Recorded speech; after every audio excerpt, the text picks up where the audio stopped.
Good evening, ladies and gentlemen. Brand new Recorded by Richter music segment for you today. It's been a minute, so I wanted to come on here and make sure that I get one out. I finally have some new gear that I'm excited that I finally get some of this stuff going with. So I'm really pumped to see how the result of this one goes. But anyways, the reason that I am making this video tonight is because March, as you know, is Women's History Month. And I decided a cool idea for my next music segment would be to pull out some of my favorite vinyl by women that I am inspired by in the music world and kind of do just a very quick, brief overview so that you guys can kind of get a perspective on the stuff that I'm interested in and some people that have done some legendary things in the music world space. All genres, spanning multiple generations. So let's get into it and not waste any time. So the first one I have for you today is a self-titled album by Joan Baez. Put that up there so you can see it. If you're unfamiliar with Joan Baez is an American singer, songwriter, musician, activist. Her contemporary folk music often includes songs of protest and social justice, and she's been performing for over 60 years. She has more than 30 albums. She was inducted into the Rock and Roll Hall of Fame in 2017, and she also notably dated Bob Dylan, so you guys might have her fresh on your mind if you've seen the movie out about Bob Dylan. But I'm inspired by her because much like hip-hop, folk music is similar in a certain way where the vocal performance and the lyricism is the highlight more so than the music that's being recorded, or more so than the music that's being accompanying it, I should say. The music kind of serves as just the backbone for what they're trying to say. And something strange to me yesterday, I'd been planning this for a couple days, and yesterday I was scrolling through Twitter and I see John Mulaney had his first episode of his show on Netflix, and she was a guest on the show, and the special music guest was Cypress Hill, and there's video floating around the internet of Joan Baez dancing around to hits from the bong. So I thought that was pretty funny. But anyways, I'm gonna keep these short because we have a lot of stuff to talk about. Joan Baez, if you've never heard of her, this is her very first album from 1960.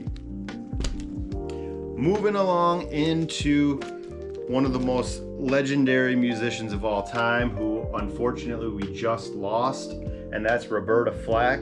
This album right here is Chapter 2 from 1970. Roberta Flack was an American singer and pianist known for her emotive genre-blending ballads that span from R&B, jazz, folk, pop. She's kind of ushered in the Quiet Storm radio format, and she probably is most known for her version of Killing Me Softly, which obviously went on to be a giant smash success for the Fugees with Lauryn Hill as well. She also spent a lot of years working with Donny Hathaway, which I'm a big fan of because, their work together was just so beautiful. A couple of the best voices ever. But anyways, Flack's second album, which is this one, Chapter 2, appeared in 1970 and marked the start of her collaboration with Donny Hathaway, like I just mentioned. And she also is on this one with Donny. I just have it here to compare because these are a couple of them that I have by those two that I highly recommend going to check out. It's a sad day that we lost Roberta Flack, but hopefully her music will live on forever. I'm sure it will be inspiring generations of musicians to come. So that is those ones. Okay, and now moving on into Nina Simone, Here Comes the Sun. Now this one isn't probably the most classic Nina Simone album. This one is mostly covers, or actually it's all covers. But I think what's cool about this one and what's so awesome about Nina is none of the versions that she did sound anything like the originals. And I think that's really dope because if you're gonna cover music, dare to try to make it your own and give it a different spin and a different take. One cool thing about Nina Simone is, she always had her finger on the pulse of social and political things and the messaging in her music and in her interviews. She said that she believes that it's an artist's duty to reflect the times, and she couldn't have been more right about that. I really strongly agree with Nina Simone on that one. So Nina Simone, go check her out. Moving on into this next one I have by a legendary soul singer, and that would be from Gladys Knight and the Pips. This is I Feel a Song from 1974. Gladys Knight and the Pips were an American R&B soul funk kind of group from Atlanta, Georgia. And you know, they have hits over 50 years on the charts. One of the notable things is they have ties here to Detroit because they were a Motown signee in 1966. But yeah, they are incredible. Gladys Knight, legend. Moving on to the next. Switching up the genres here a little bit into a rock and roll space, we have Heart. Heart is an American rock band in Seattle, Washington, and this album got a ton of commercial success for them. There was a lot of chart-topping singles from this. This is Dreamboat Annie, by the way. It's from 1975, and it's the debut studio album out of American rock band Heart.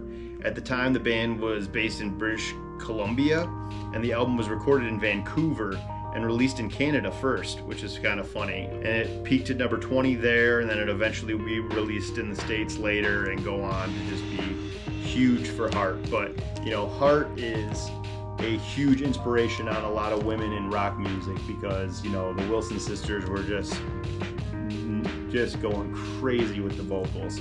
Magic Man is a huge song. Crazy on You is a huge song. There's a lot of great stuff on here, so go check out Heart if you haven't heard them before. And now we are into an artist of a similar vein here. This is Linda Ronstadt, Hasten Down the Wind. This one I included, this one actually, rest in peace to my Uncle Skip. This was his record, and when he passed away, I was staying at his house and had acquired some of his records. And so I wanted to put Linda Ronstadt in there. This is her 7th studio album, and you know, she was a kind of a big deal spanning different genres of music, platinum records. She was in a group with Dolly Parton, so she's done rock stuff, she's done country stuff, and you know, groundbreaking for women in the Latino world too, because she was setting standards with her music. So I wanted to give this one out there. Looking at the album cover, I kind of understand why my dad had a crush on her. It's kind of funny. But anyways, moving on. And this is another one that's kind of in that vein, 1977 Rumors by Fleetwood Mac. This album is the 11th studio album out of Fleetwood Mac.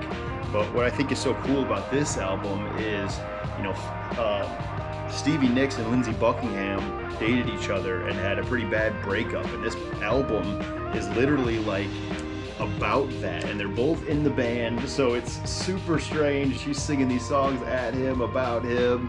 You know, they're writing the music, but it's kind of like a heartbreaking tale that really garnered Fleetwood Mac a ton of success. This is like one of the most classic albums of all time of any genre. It's very popular, so I wanted to include that in there. Stevie Nicks is another one of the trendsetters in the rock world for women. And now we're moving on to 1985 to a much more sultry style of singing, and that would be British group Sade. Sade, Diamond Life is probably an album that reminds me heavily of being a kid because Smooth Operator was getting lots of playtime in my mom's minivan. This is the debut studio album out of the band, and it was released in the United Kingdom on July 16th, 1984 by Epic Records, and in the United States in 1985, and went on to be just massive for them. And Sade is still heralded as like a goddess in the world of music. You know, almost every singer and even like hip-hop artists I know that are super inspired by Sade. She's just got some of the greatest work, and her music will put you in one of the best moods ever if you're having a hard time. It's definitely some therapy. So I highly recommend going to check out Sade. I probably said that 100 times already on this episode, but yeah, go check out Sade. This album is fantastic. Moving on in, Now, this one's more recent. This is we're jumping now about 20 years into 2006, but this is one of my favorite, if not my favorite, singer of all time. It's so sad that her life got cut so short. That's Amy Winehouse's 2006 album, Back to Black. This would be her final album.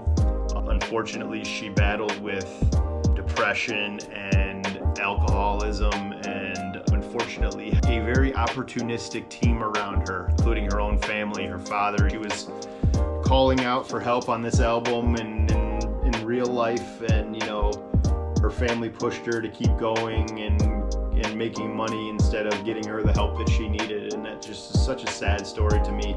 If you've never seen her documentary Amy, it's like really, it's tragic, but it's just really well done. There's been so much imitation of Amy Winehouse since, and no one can do it like her. You know, this is just one of my favorites, and Rehab is probably my least favorite song on the album. Just Friends, Back to Black, Love is a Losing Game, Wake Up Alone, Some Unholy War. Oh man, every song is just incredible, you know, and even likes of Beyonce and Andre 3000 went on to cover the title song, Back to Black. So that just kind of shows you how much of an impact that she left in the world. And you know, she'd still be like in her late 30s, early 40s if she were around. It's just so sad. It's too bad that she couldn't have had a better support system. Okay, moving on to someone that inspires pretty much the rest of the pack after this, and that would be Erykah Badu. Erykah Badu's The New America from 2008. I picked this one specifically. This is probably not her most popular album, but I think this one is a cool one to pick because if you look on American Promise, the very first song on here, it was produced by Roy Ayers. And Roy Ayers just passed away last week, so I wanted to actually shout him out as well. I thought it was a cool way to incorporate both of them in here. And you know, this one's got Mad Lib production. It's got some of the dudes from The Roots, Kareem Riggins, which is fellow Detroiter. I'm just a giant fan of Erykah Badu. She's another one that is straight therapy, that you can always find some clarity in the music. She's just a wise woman with just one of the most sultry, amazing voices, and she's still out here doing it like she, you know, like hasn't missed a step. So, giant fan of Erykah.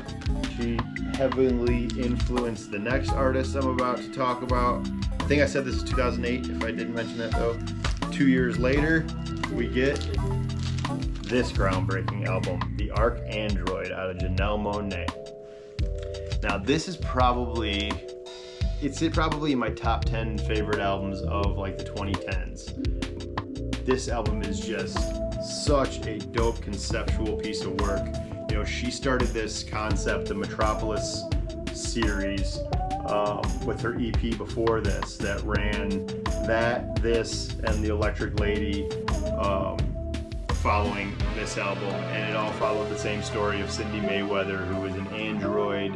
You know, it takes place in the future, a dystopian future where androids and humans are coexisting, and it's about an android falling in love with a human and kind of being condemned for it, kind of like some futuristic Romeo and Juliet type. So Janelle Monáe, I think, is one of the most creative artists we've had in a long time. She got kind of discovered by Big Boy from Outkast, and Big Boy took her to Bad Boy Records, and I won't name that dude, but she has always had complete creative control. Diddy was never involved in any of her actual work besides, you know, being the money man. So yeah, Janelle Monáe, still one of my favorites, and I cannot wait to see what she has next. My girlfriend and I went to Chicago to see her 2 summers ago now on the Age of Pleasure tour, and it was like just such an awesome show. And yeah, one of my favorites forever. Now, switching gears a little bit into kind of a rock, because I wanted to make sure that I get some current rock stuff on here too. This is a really cool band that maybe not everyone knows of. This is called The Kills. They're an English-American rock duo formed by singer Alison Moshart and English guitarist Jamie Hentz. And you may know of Allison, because she went on to also be in a group called the Dead Weather with Jack White. So that kind of brought her some more success, and it brought a lot more eyeballs to the Kills too, because they were around before the Dead Weather, and she just has such a badass, commanding, awesome front woman vibe about her. She's just like a real rocker, and she's just real cool. I know that sounds kind of contrived and ridiculous to say, but I like my rock stars to have some like a bit of coolness to them. I like them to fit the part a little bit. So yeah, big fan of this Blood Pressure. This came out in 2011. It's like some real heavy hitting garage rocky type of indie rock. So go check out the Kills. Moving on to an artist that I'm so sad I didn't get to see. She was supposed to come to Detroit, and I think she got pregnant at the time, and her pregnancy was pretty far along by the time the Detroit show was supposed to come, and she had to postpone it. And that's out of Paris-born artist Oasis. She is French Caribbean, and she now operates out of Brooklyn, New York, but she started her career in more of a French-speaking vibe. So there's definitely a mix of both English and French throughout her career, but this album is just so good. She's just got such a dope singing style. She's an awesome bass player. The music is very funky. Nothing but good things to say about her. She's got some dope people featured on this. Jamila Woods is on here. Aaron Taylor's on here. Two people that I've been a fan of for a while. Yeah, if you like some good funk music, you know, kind of like slide funkadelic type of vibes with an amazing front woman, this is for you. Oasis. Moving on to another artist that would be inspired by both Doechii, just gave it away, by both Erykah Badu and Janelle Monáe, and that would be Doechii. Now, I'm not going to spend much time on this one, Alligator Bites Never Heal from last year, because I did a whole painted review on this album that you can catch on my YouTube channel already. It's insane. The 2024 Doechii had going into 2025, it hasn't stopped. She just got a co-sign out of Lauryn Hill, which was crazy. Lauryn Hill brought her out on stage. Billboard named her a Female Artist of the Year. What else is happening? She just put out Anxiety, which she had on her YouTube channel, and that's going crazy right now. Yeah, it is out of here for Doechii. She is into another stratosphere right now. She is going to be hip-hop's next big thing. Big time. Alligator Bites Never Heal. And finally, an album that came out in the exact same year, and that is Please Don't Cry by Rhapsody. Rhapsody is another one of my favorite women in hip-hop. She is brilliant. She got her first Grammy off this album this year. Erykah Badu is actually featured on it. That's the one that she got the Grammy for this year. And she is such a gifted rapper. And I appreciate that she focuses on lyricism and the bars more than the look, and the look is dope too, but she doesn't feature what the media is pushing out. The media is pushing out a lot of sexually driven music from women, and that's fine. I have absolutely no problem with that at all. I am not here to tell people what they should and should not be making, but there is more than that. So like, I want other people to have a good fair shake at that. So that's what I got for you today. Just quickly wanted to rifle off 20, or not 20, but I think there were like 15 or 16 albums out of my collection that I am inspired by. There is so many amazing women making music right now, and I think sometimes they get written off by a misogynistic society that we are, and I would like to try to offer whatever kind of showcasing I can do on my small reach here on this channel. But that is what I have for you today. I am gonna be back with some more videos this week now that I have all this stuff up and running. I'm ready to roll with this. So yeah, that's what I got. All right, peace out everyone.